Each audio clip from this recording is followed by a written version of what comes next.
नमस्कार, मैं सरांधा आप सभी दर्शकों का अन्नदाता कार्यक्रम में स्वागत करती हूं। किसान हमारे देश के अन्नदाता हैं और वे ही हमारे देश के भाग्य विधाता हैं। ऐसे ही भारतीय किसानों को खेती बाड़ी से जुड़ी हुई बहुत सी नई लाभकारी जानकारियां देने के लिए हर रोज सुबह हम आपके साथ आते हैं। तो चलिए कार्यक्रम शुरू करने से पहले देखते हैं क्या है आज के अन्नदाता में। भेड़ बकरियों की बात करें तो लघु और सीमांत किसान इस व्यवसाय को अपनाकर अच्छा लाभ ले रहे हैं, लेकिन इस लाभ के दायरे को बनाए रखने के लिए इनका मौसम के अनुरूप प्रबंधन करना बेहद जरूरी होता है। तो इस बदलते मौसम में भेड़ बकरियों की उचित देखभाल आप किस प्रकार से करें, इस बारे में जानकारी दे रहे हैं कृषि विज्ञान केंद्र गुंता अलवर के पशु विशेषज्ञ डॉक्टर A.K. वर्मा। जैसा कि आप सभी लोग जानते हैं कि इस समय जो सीज़न है ये ट्रांजिशन फेज़ में चल रहा है। इस समय मौसम में बदलाव हो रहा है। ऐसी परिस्थितियों में पशुओं का प्रबंधन बहुत ही आवश्यक हो जाता है। जब हम भेड़ एवं बकरियों के प्रबंधन के बारे में बात करते हैं तो उसमें उनके आहार से लेकर के उनके रख रखाव, उनकी बीमारियों के बारे में, उनकी देखभाल करना, इन सारी चीज़ों के बारे में हम बातचीत करते हैं। भेड़ बकरी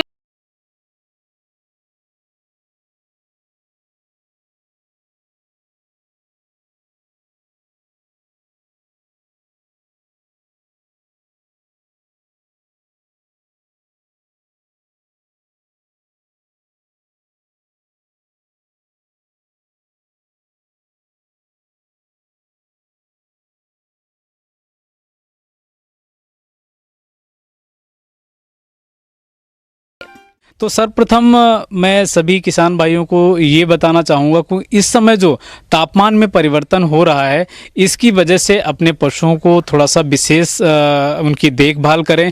उन्हें जो भी है, आप देखते हैं कि सुबह और शाम को मौसम ठंडा रहता है और दिन में अचानक तापमान में वृद्धि होती है। इसकी वजह से पशुओं को अचानक तापमान में ना उनको एक्सपोज करें, धीरे धीरे एक्सपोज करना चाहिए। और साथ ही साथ इस समय एक और महत्वपूर्ण बात यह है कि जो आहार का प्रबंधन है, जो उसमें हम पशुओं को आहार खिलाते हैं, उसमें जो बदलाव इस समय हो रहा है उसमें हमें धीरे धीरे बदलाव करने की आवश्यकता है। जैसे आप देखते होंगे कि इस समय जो हरा चारा है उसको पशुओं में हमें धीरे धीरे खिलाना चाहिए, ताकि अचानक बदलाव भेड़ बकरियों में नहीं करना चाहिए। इसकी वजह से भेड़ एवं बकरियों में एक विशेष समस्या होती है, फड़किया की समस्या। ये पशुओं में ज़्यादातर देखने को मिलती है और ये समस्या इतनी गंभीर हो जाती है, इसमें पशुओं की मृत्यु दर बहुत ज़्यादा होती है।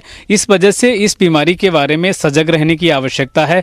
जब कभी आप देखेंगे कि ये बीमारी ऐसी परिस्थिति में आती है जब अचानक आप पशु को ज़्यादा मात्रा में हरा चारा खिला देते हैं, या अनाज की ज़्यादा मात्रा बढ़ा देते हैं, या प्रोटीन रिच कोई भी आहार अगर पशु को ज़्यादा मात्रा में मिल गया, तो इसकी वजह से ये फड़किया की बीमारी भेड़ एवं बकरियों में फैलती है। जिसकी वजह से एक जीवाणु होता है जिसका नाम क्लोस्ट्रीडियम परफ्रिंजेंस होता है, टाइप C एवं D, ये बीमारी इन भेड़ एवं बकरियों में पैदा करता है।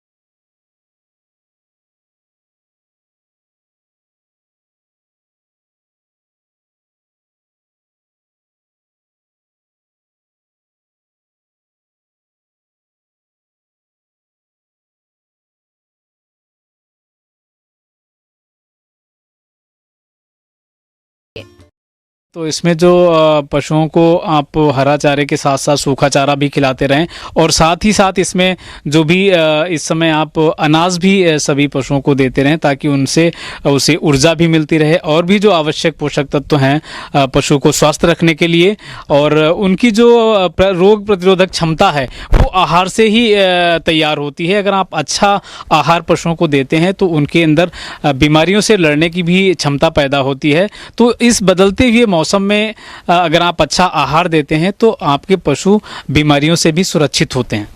उसके बाद में हमें ध्यान देने की आवश्यकता ये पड़ती है कि पशुओं में डिवर्मिंग करनी चाहिए। जब भी मौसम बदल रहा होता है उस समय डिवर्मिंग ज़्यादा आवश्यक होता है। तो जितने भी, चाहे भेड़ हो या बकरी हो या हमारे अन्य पशु हों, उन सभी में कीड़े मारने की गोली अवश्य देना चाहिए। इसमें आप एल्बेंडाजोल भी दे सकते हैं पशुओं को, पैपराजीन भी दे सकते हैं, पेनाक्योर भी दे सकते हैं। और ध्यान ये रखना चाहिए कि हर सीज़न में जब भी आप 3 से 4 महीने के अंतराल पर पशुओं में डिवर्मिंग करते हैं तो जो भी साल्ट है उसको आप बदल बदल के करें। आप कभी ऐसा नहीं करना चाहिए कि लगातार आप एल्बेंडाजोल ही दे रहे हैं। तो ऐसा करने से पशुओं में जो रेजिस्टेंस पावर होती है कीड़ों की, वो बढ़ जाती है और वो दवाई उन पर कम प्रभावित होती है।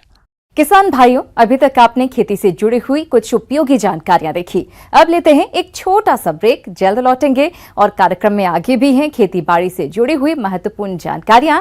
आप बने रहिए हमारे साथ। ब्रेक के बाद आप सभी दर्शकों का अन्नदाता में स्वागत है। चलिए अब रुक करते हैं अगली कड़ी की ओर। जीरो बजट या शून्य लागत खेती, ये कृषि की ऐसी विधा है जिसमें बेहद ही कम लागत में फसलों की खेती की जाती है। इसमें रसायनों का प्रयोग ना के बराबर ही होता है और उत्पादन भी काफी अच्छा मिलता है। तो क्या है जीरो बजट खेती, देखिए इस खास रिपोर्ट में।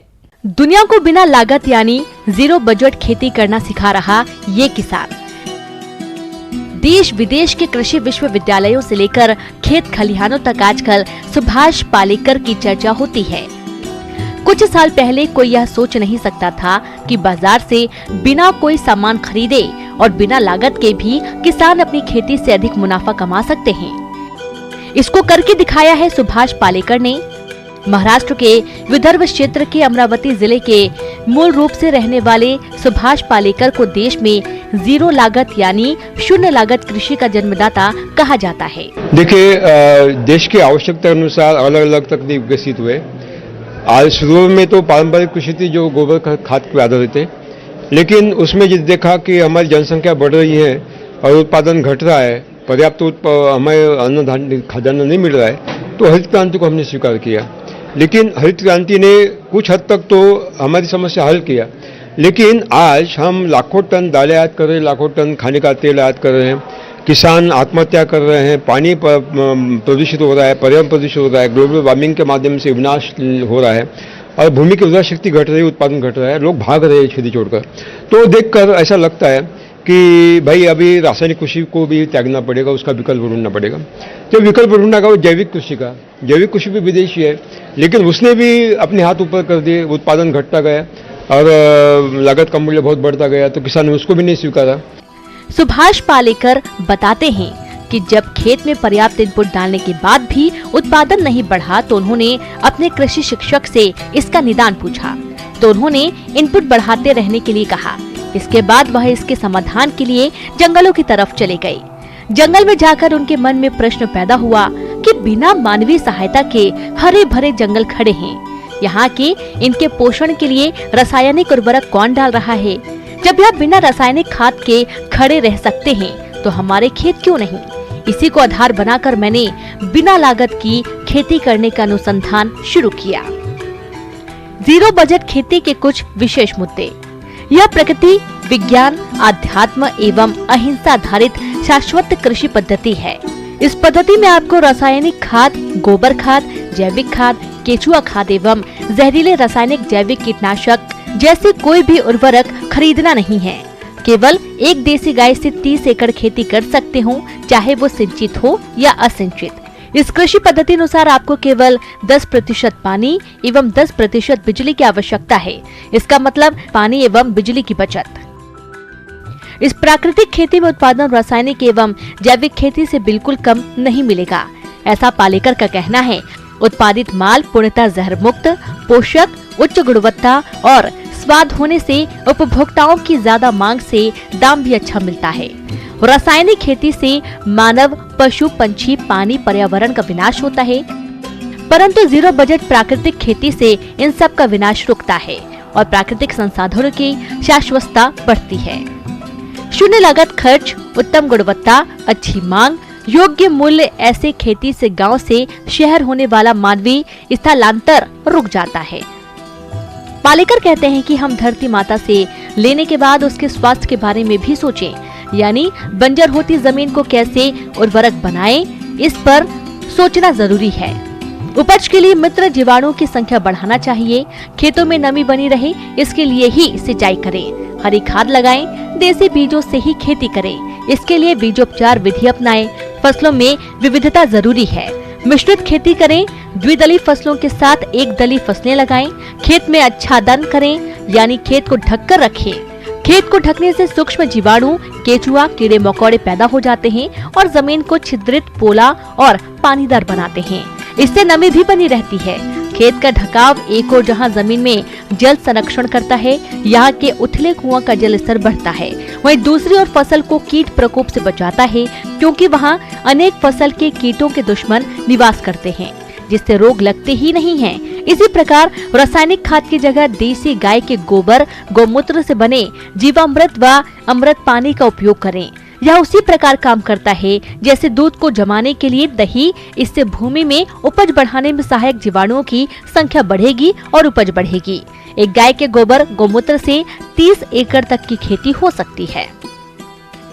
कुल मिलाकर इस जीरो बजट खेती से भूमि और पर्यावरण का संरक्षण होगा, जैव विविधता बढ़ेगी, पक्षियों की संख्या बढ़ेगी, भूमि में उत्तरोत्तर उपजाऊपन बढ़ेगा, किसानों को उपज का ऊंचा दाम मिलेगा और जो आज ग्लोबल वार्मिंग हो रही है, जिसमें रासायनिक खेती का योगदान बहुत है, उससे निजात मिल सकेगी। किसान और गांव आत्मनिर्भर बनेंगे और खुशहाल होंगे। आगे और भी हैं खेती बाड़ी से जुड़ी हुई बहुत सी रोचक जानकारियां, पर यहां पर रुकेंगे एक और ब्रेक के लिए। जल्द हाजिर होते हैं। ब्रेक के बाद एक बार फिर से आप सभी दर्शकों का अन्नदाता कार्यक्रम में स्वागत है। बढ़ते हैं अगली प्रस्तुति की ओर। टमाटर की फसल में कई प्रकार के कीटों का प्रकोप होता रहता है, जिससे किसानों को भारी नुकसान होता है। कुछ इस प्रकार की समस्या से परेशान हैं खेजरोली के किसान श्यामलाल, जिसका समाधान बता रहे हैं ग्राह्य परीक्षण केंद्र हनुमानगढ़ के सहायक कृषि अनुसंधान अधिकारी डॉक्टर सुरेश कुमार यादव। हाँ साहब, मेरा नाम श्यामलाल है। मैंने इनकी फसल करी है, टमाटर की फसल करी है। इसमें कीट काट आ जाए तो उसका बचाव मैं कैसे कर सकूं, बताओ। बहुत बहुत धन्यवाद। जैसा कि हमारे किसान भाई श्यामलाल जी ने बहुत अच्छा क्वेश्चन किया है कि हमारे कौन कौन से कीट आ सकते हैं और हम उनका बचाव कैसे करें, तो मैं श्यामलाल जी को बताना चाहूँगा। इसमें एक सफ़ेद मक्खी जो एक रस चूसक कीट है, उसके आने की बहुत संभावना है। ये जो सफ़ेद मक्खी है, ये रस चूसक कीट है। ये जो पौधे की कोमल पत्तियाँ और टहनियाँ होती है, वहाँ से रस को चूसती है और पौधे को थोड़ा हल्का कर देती है, जिसके कारण पौधा आगे बढ़ नहीं पाता है और वो थोड़ा सा झाड़ीनुमा हो जाता है। टमाटर की फसल में सफेद मक्खी कीट के द्वारा पर्ण कुंचन रोग को एक पौधे से दूसरे पौधे में फैलाया जाता है और धीरे धीरे संपूर्ण खेत में ये रोग फैल जाता है। ऐसी रोगग्रस्त फसल से किसानों को बहुत ही कम उपज मिल पाती है और किसानों को भारी नुकसान उठाना पड़ता है। तो ये रस चूसता तो है ही, लेकिन उससे भी ये खतरनाक है कि ये वायरस को फैलाता है। जब इस पौधे में वायरस फैल जाता है तो इसकी जो पत्तियां है वो पीली पड़ जाती है, वो सिकुड़ जाती है, थोड़ी सी क्रिंकल हो जाती है और पौधा झाड़ीनुमा हो जाता है। इसके नियंत्रण के लिए हम जो डाइफेंथुरोन 50 WP आता है 1 ml प्रति लीटर के हिसाब से, या इमिडाक्लोप्राइड 17.8 SL 0.3 ml पर लीटर के हिसाब से अपन पौधे पे स्प्रे कर सकते हैं और इस कीट के प्रभाव से हम बच सकते हैं। किसान भाइयों, इन दवाओं को छिड़काव के साथ ही रोगग्रस्त पौधों को उखाड़कर नष्ट कर दें, ताकि आगे ये रोग टमाटर की फसल में नहीं फैल पाए। अगर आप इन सभी को करते हैं तो इस रोग से टमाटर की फसल को खराब होने से बचा सकते हैं। डॉक्टर साहब, जो फल आता है ना टमाटर का, वो फिर बाद में गलने लग जाता है, तो ये उपाय बताओ साहब। जैसा कि हमारे किसान श्यामलाल जी ने पूछा कि जब इनके फल बनना स्टार्ट हो जाता है तो इनका फल गलने लग जाता है। मैं श्यामलाल जी को बताना चाहूँगा कि ये एक कीट आता है जिसको हम फल छेदक कीट कहते हैं।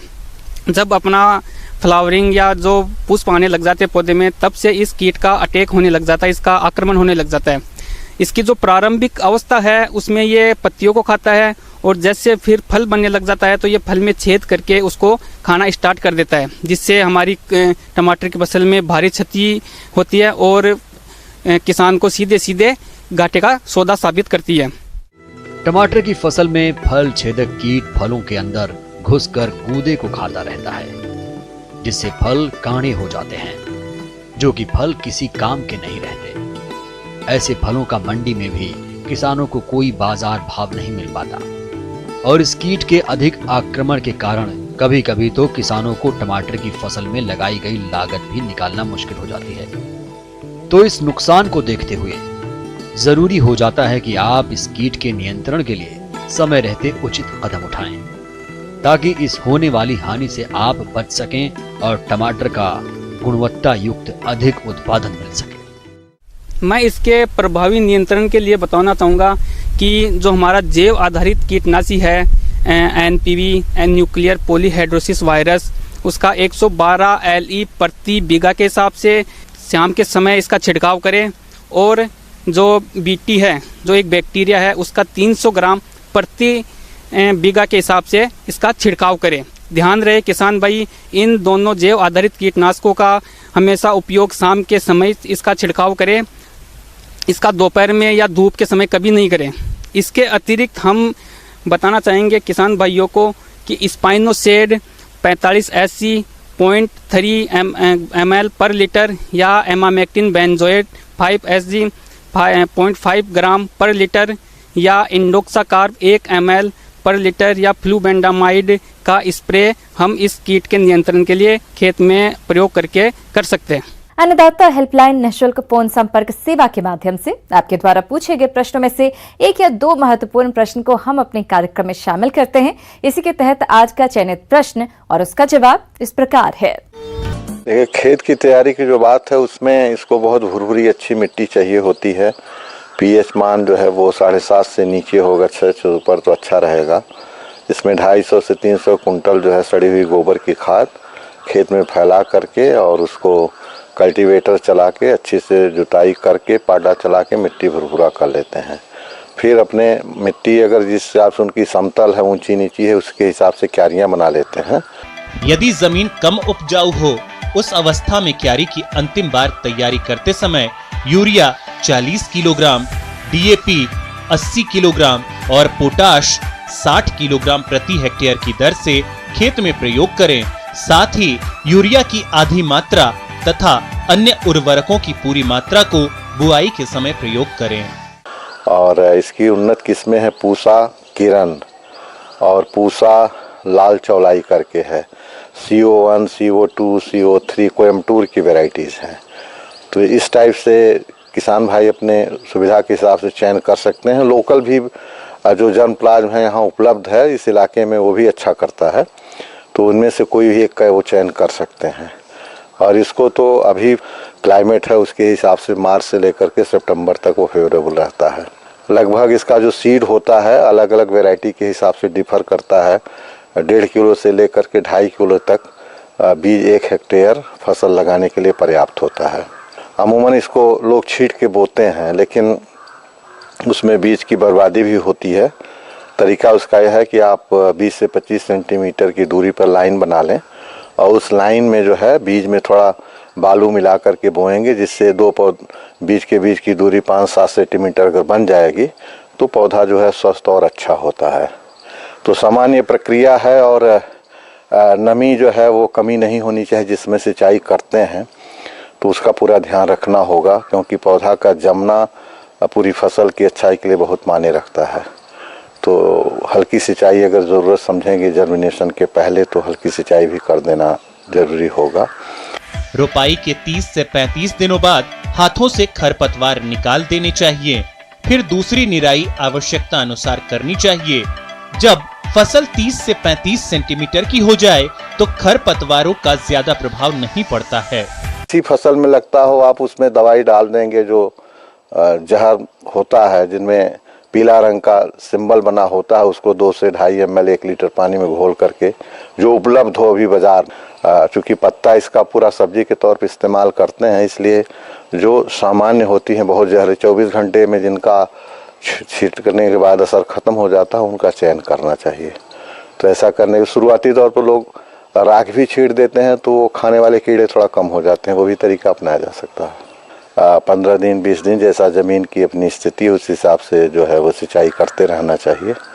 और 2-2.5 महीने का हो जाता है तो लोग अक्सर क्या करते हैं, पूरा पौधा उखाड़ के बेचते हैं, वो तरीका उचित नहीं है, क्योंकि एक बार में ही फसल ख़त्म हो जाती है। तो अच्छा होता है कि अगर उसको काट करके बेचेंगे तो 2 से 3 काट करके साग बेच सकते हैं।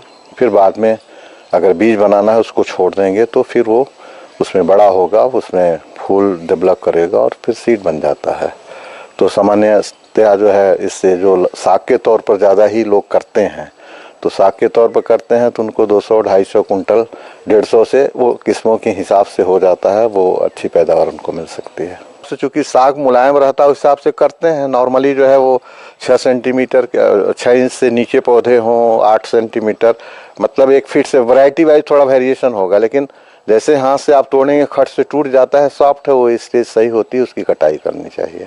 और जड़ से छोड़िए 2 इंच करीब छोड़ दीजिए, जहाँ से पत्तियाँ फूटती हैं उसके ऊपर ही काट लेना उचित रहेगा, तब वो फिर शाखाएं छोड़ता है। उसके शाखा के लिए भी तो जगह नीचे चाहिए होती है।